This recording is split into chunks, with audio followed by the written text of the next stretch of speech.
हाय everyone, welcome back once again. तो आप लोगों की पॉपुलर डिमांड पे we are here with something that you requested. और ये चीज आपको जे मेन में 4 नंबर डेफिनेटली देके जाएगी, डेफिनेटली 4 नंबर देके जाएगी। आई नो आप सबकी दुखती रह गए डी एंड एफ ब्लॉक कैसे पढ़े, कैसे एनसीईआरटी की लाइंस में छुपे हुए क्वेश्चंस को आइडेंटिफाई करें, उसके बारे में बात करेंगे। और handwritten notes and highlighted NCERT, ठीक है, उसको कैसे यूज करना है। तो छोटा सा वीडियो है, ध्यान से लास्ट तक देखो, 4 नंबर पक्के करके जाओ। देखिए, तो सबसे पहले बात मेन टॉपिक पे करते हैं कि दैट इज आपको चाहिए थे हाईलाइटेड एनसीईआरटी, राइट। और हाईलाइटेड भी ऐसी नहीं कि जस्ट हाईलाइट कर दिया, प्रॉपर्ली मेंशन कर रखा है कि इस पॉइंट पे क्वेश्चन बनता है, ये वाली लाइन ऑलरेडी पीवाईक्यू में पूछी जा चुकी है, मतलब ऑलरेडी एग्जाम में पूछी जा चुकी है। तो देखिए, इस तरह से हाईलाइट मैंने कर रखे हैं। अब आपको बता देता हूं, यहाँ पे एक्स्ट्रा एनोटेशन मैंने ऐड किया है स्टूडेंट पर्सपेक्टिव के लिए, ताकि आपको समझना आसान हो जाए। छोटे छोटे इंपॉर्टेंट पॉइंट्स हैं, साइड में मेंशन अलग से कर दिए हैं, राइट। तो इस तरह के आपको ये हाईलाइटेड एनसीईआरटी का पीडीएफ नीचे डिस्क्रिप्शन में मिल जाएगा। अभी बने रहो। आई नो ज्यादा एक्साइटमेंट है, पर एकदम डाउनलोड बटन दबाने से पहले समझ लो उसको यूज कैसे करना है, ठीक है। That is very important. और जैसे यहां पर हम टेबल की बात करें तो टेबल के नीचे कुछ इंपॉर्टेंट प्रॉपर्टीज, उसके जो ट्रेंड है, राइट, इंपॉर्टेंट पॉइंट वो अलग से मैंने मेंशन कर रखे हैं, ताकि आपको वो ट्रेंड ढूंढने में उतना टाइम वेस्ट नहीं करना पड़ेगा। I have already done that for you, fine. तो इस तरह की कहानी है। जैसे यहाँ पे देखो, पीवाईक्यू ऑलरेडी मेंशन कर रखा है कि इस लाइन से, इस पैराग्राफ से मल्टीपल पीवाईक्यू आए हैं, इन सिंगल सिंगल लाइंस के ऊपर पीवाईक्यू आए हुए हैं, राइट। ये वाले क्वेश्चन का आंसर भी एक्सप्लेन यहाँ पे कर रखा है, ठीक है। तो ये तो हो गई कि हाईलाइटेड एनसीईआरटी, बट सर फिर भी पूरा चैप्टर पढ़ना है, कुछ हैंड रिटन नोट्स मिल जाएं जिसके हम प्रिंट आउट भी ले सकें, ठीक है। यस, तो वो भी है। तो हैंड रिटन नोट्स ये है, वेरी वेरी प्रिसाइज, बिल्कुल टू द पॉइंट। वो बातें यहाँ पे मेंशन की गई हैं जो आपको पढ़नी है, याद करनी है, और उनके ऊपर प्रोबेबली क्वेश्चन आ सकता है, ठीक है। वेरी टू द पॉइंट, और ब्लैक एंड व्हाइट है, ठीक है, व्हाइट बैकग्राउंड के साथ, ताकि आप आराम से उसके प्रिंट आउट भी ले सकते हो। मैं देख रहा था कि काफी बच्चे थे कि सर ब्लैक नोट्स थोड़े से प्रॉब्लम आती है, ठीक है। तो डी एंड एफ ब्लॉक में आपके पास ये देखिए नोट्स आगे, K2CR27 का पूरा डाइक्रोमेट वाला जो पार्ट है, सारे reaction, properties, structure, everything is written, ठीक है। KMNO4 वाले केस में अगर आप देखोगे तो उसके लिए भी प्रॉपर नोट्स, सारी डिटेल में, ये किस किस को किस में फर्दर ऑक्सीडाइज करता है, एसिडिक मीडियम में कैसे करता है, बेसिक मीडियम में कैसे करता है, राइट। बहुत नीट तरीके से यहाँ पे शो किया हुआ है। तो एक पेज पे आपका अच्छी इंफॉर्मेशन यहाँ पे कवर हो रही है, ठीक है। तो इसको यूज करना है, हो सके तो अपने प्रिय मित्रों के साथ भी शेयर कर दीजिए, भला करो दूसरों का भी, ठीक है। चलिए, तो अब देखते हैं बच्चे, how to identify hidden question in NCERT. क्योंकि सर नोट्स आपने दे दिए, एनसीईआरटी भी आपने हाईलाइट करके दे दी, बट उसको पढ़ने की टेक्निक भी तो बताओ ना, कि हम लाइन पढ़ रहे हैं, उस लाइन से क्वेश्चन कैसे ढूंढ के निकालना है, इसको समझो पहले, बिकॉज अदरवाइज वो सारी इंफॉर्मेशन आपकी किसी काम नहीं आएगी। अब देखिए, जैसे ये पैराग्राफ है, ठीक है, हाईलाइट मैंने यहाँ पे कर रखा है, the d orbital of the transition element project to the periphery. अब देखो, यहाँ पे एक क्वेश्चन मैंने साइड में मेंशन किया, why D block element show variable oxidation state. तो अगर ये क्वेश्चन हो तो उसका आंसर यहाँ पे इस पैराग्राफ में लिखा है कि क्यों शो करते हैं variable oxidation state with partly filled d orbital, these elements exhibit certain characteristic property such as display of a variety of oxidation state.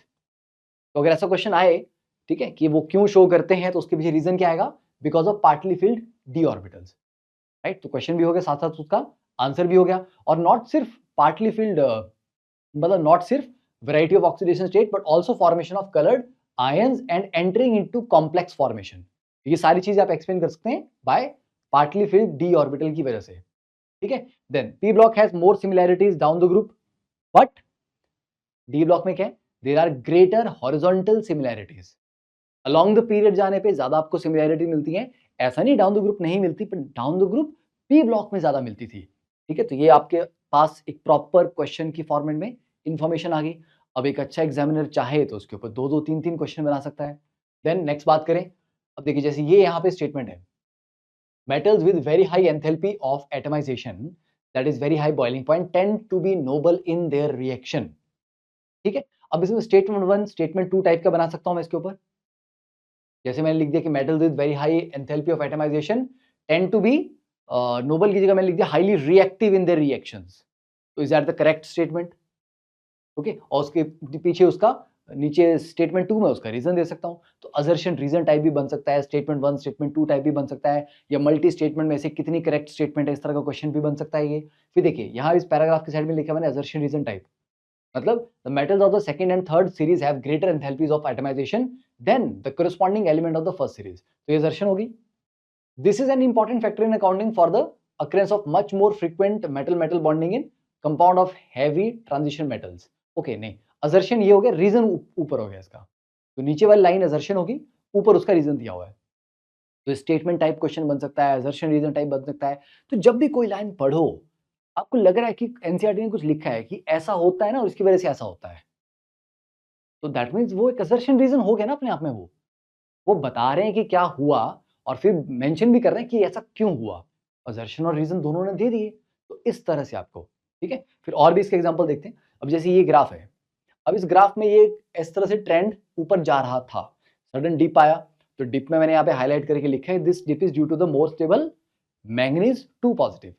ये मैंगनीज 2 पॉजिटिव में ही रहना चाहता था, क्यों? क्योंकि उसके पास exactly half filled D5 configuration है, इसलिए यहाँ पे ये डिप आया। और ये कॉपर की वैल्यू बाकी सबसे ऊपर क्यों चली गई? बाकी सारे नेगेटिव में, कॉपर अकेला पॉजिटिव में। तो कॉपर का पॉजिटिव होने के पीछे रीजन क्या दिया है? This line, the high energy to transform copper solid to copper 2 positive aqueous is not balanced by its hydration enthalpy, इसलिए इसका एसआरपी पॉजिटिव है। अब ये देखो, ये इस लाइन के ऊपर पीवाईक्यू पूछा हुआ है, ठीक है। तो जहां जहां मुझे लगा कि इसको रिलेट करना है इस लाइन के साथ, वो रिलेट किया। तो जब आप इस तरीके से पढ़ते हो कि हर एक लाइन है उसका एक मीनिंग है, अगर वो ग्राफ के साथ कनेक्ट कर रहा है, किसी और चीज से कनेक्ट कर रहा है, उनको कनेक्ट करके देखो। कोई स्टेटमेंट लिखी है, अगले टेबल में उसकी कुछ वैल्यू दी हुई है, तो टेबल की वैल्यू पढ़ो, फिर स्टेटमेंट पढ़ो, देखो उन दोनों के बीच में क्या रिलेशन आ रहा है। अगर आप इस तरीके से पढ़ाई करोगे तब जाके आपको वो हिडन क्वेश्चन मिलेंगे। अब देखिए ये पैराग्राफ था, some important compound of transition elements oxides and oxo anions. It's a very very important paragraph, multiple question is particular, ठीक है, टॉपिक से, इस पर्टिकुलर पैराग्राफ से आए हुए हैं।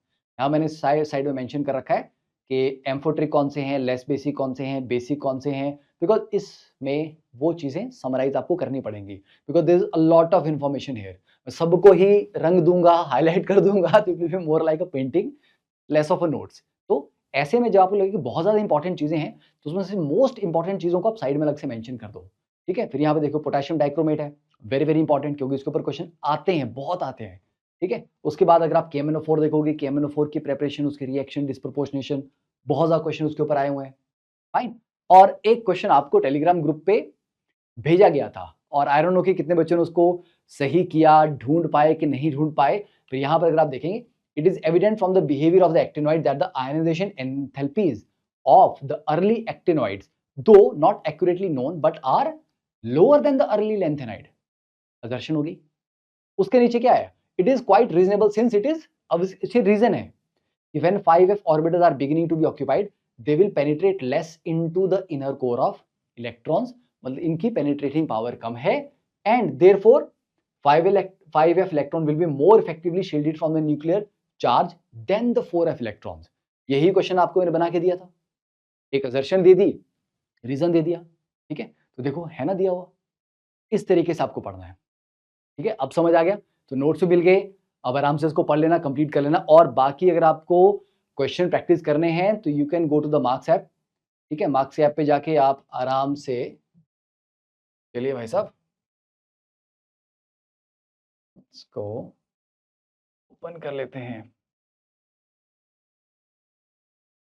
यस, ठीक है। सही टाइम पे जब लिंक ओपन होना चाहिए तब ओपन होता नहीं है। तो यहाँ पर आप जानते हैं कि जेईई मेन में जाके अगर आपको क्वेश्चन प्रैक्टिस करने हैं, पीवाईक्यूज जरूर जरूर जरूर करना, क्योंकि इनऑर्गेनिक केमिस्ट्री में सबसे अच्छी बात जो देखी जाती है ना, कि नई इंफॉर्मेशन नहीं है। जो था 10 साल पहले भी जो रिएक्शन में जो बनता था, आज भी वही बनता है। ऐसा नहीं है कि 10 साल पहले कुछ और बनता था, आज कुछ और बनना स्टार्ट हो गया। तो जो पीवाईक्यूज पुराने भी हैं, दे आर स्टिल रेलेवेंट। आपने बहुत बार देखा होगा पीवाईक्यूज जो हैं पुराने पुराने, थोड़ा सा लैंग्वेज चेंज करके रिपीट होते हैं। That is the beauty of inorganic. तो अगर आप अच्छे से पीवाईक्यू प्रैक्टिस करके जाओगे, there is a good chance कि कोई पुराना पीवाईक्यू थोड़ा सा रीडिजाइन होके आपको वापस पूछ लिया जाए। और उसके बाद एनसीईआरटी भी अगर आपको प्रैक्टिस करनी है, ठीक है, तो आप एनसीईआरटी अच्छे से प्रैक्टिस कर सकते हैं। यहाँ पर आपके पास एनसीईआरटी टूल बॉक्स है, तो NCERT line by line question आपके लिए दिए हुए हैं। लाइन मतलब एनसीईआरटी की लाइंस पे ऑब्जेक्टिव में क्वेश्चन को कन्वर्ट करके आपके लिए दिया गया है। एनसीईआरटी एग्जाम्पलर आपको सॉल्व करना है, डायग्राम बेस्ड क्वेश्चंस हैं, ठीक है। तो इसका बेनिफिट लो, क्योंकि लाइंस पढ़ के कई बार हम अच्छे से नहीं सोच पाते कि उसके ऊपर क्या क्वेश्चन बनेगा, बट जब आपको ऑलरेडी क्वेश्चन बना के दिए हैं, एग्जाम के फॉर्मेट में बना के दिए हैं, यूज दैट इन्फॉर्मेशन, ठीक है। तो चलिए अब इसको अच्छे से शेयर करिए और अपने प्यारे प्यारे कमेंट्स बताइए नेक्स्ट क्या डिमांड है, राइट। चलिए मिलते हैं नेक्स्ट लेक्चर में, तब तक बाय।